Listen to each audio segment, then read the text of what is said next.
Good morning dyan sa inyo. Saan man kayo ngayon, ingat-ingat pa rin tayo. Ipapakita ko pala sa inyo mga katabaders yung manok natin na inoperahan at magaling na siya.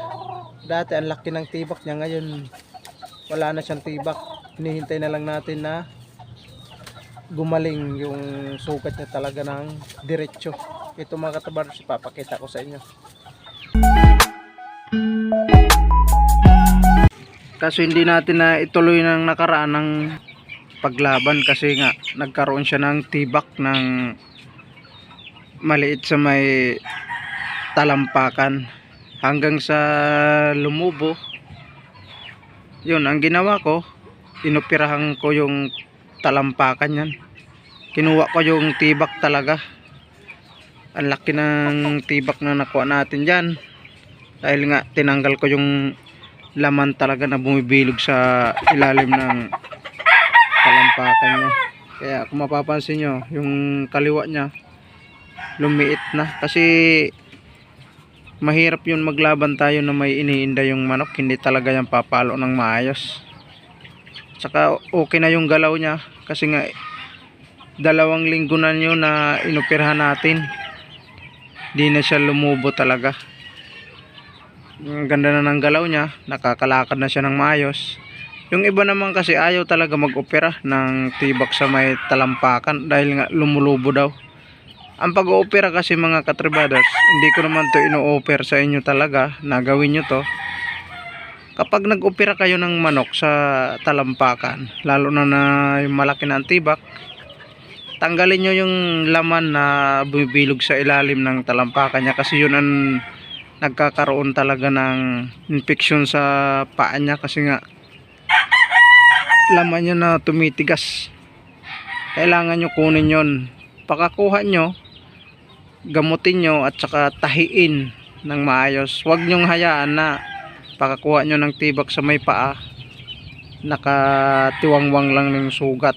Tahiin nyo talaga bago nyo ragbihan para dikit na dikit talaga yung laman sa talampakan niya, para pag nagaling normal na siya. Sugat niya ito na inopera natin, yan o, ito yan o, yan, maliit na lang yung sugat pa, kung ano siya, maliit na o. Dati lubong-lubo to dito mga katribaders, ito lubong-lubo to, yan wala na, okay na siya. Tsaka naglagay din tayo ng sapatos nila para hindi gaano ma-infection ng mga lupa pag naglalakad-lakad sila. Yan, ito lang ang pinakita ko sa inyo. Okay na siya, ganda na ng hubog ng katawan. Yan.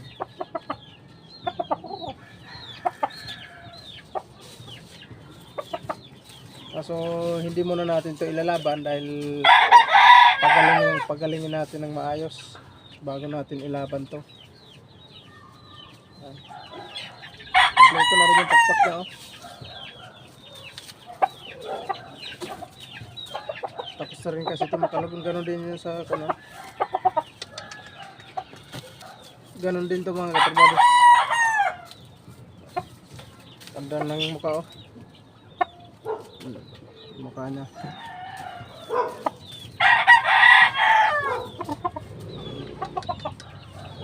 Malikot pala to, malikot na bakal ay dalusapi siya naman na dilaw ang paa.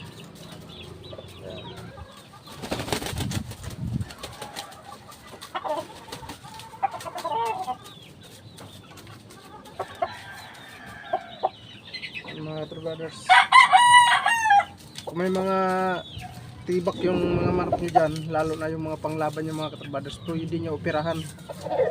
Tapos tahiin nyo, pakatahin nyo, lagyan nyo ng rugby yung tinahi nyo na sugat nyo. Lagyan nyo ng rugby para hindi siya ma-infection. Para yung mga nagtatanong dyan kung ano ba ang maganda na pang-cross sa mga iba ng mga bloodline, sa amin naman Boston Sweater cross sa Kelso. Ito yung tingnan nyo yung mukha. Maganda maglaro at saka maganda yung mga record nila. Sa magkakapatid, puro sila talaga panalo pagdating sa laban. Hindi talaga sila nagpapabaya pagdating sa paluan. Hanggang dito na lang muna tayo mga katabaders. Thank you so much sa inyo dyan lahat at God bless.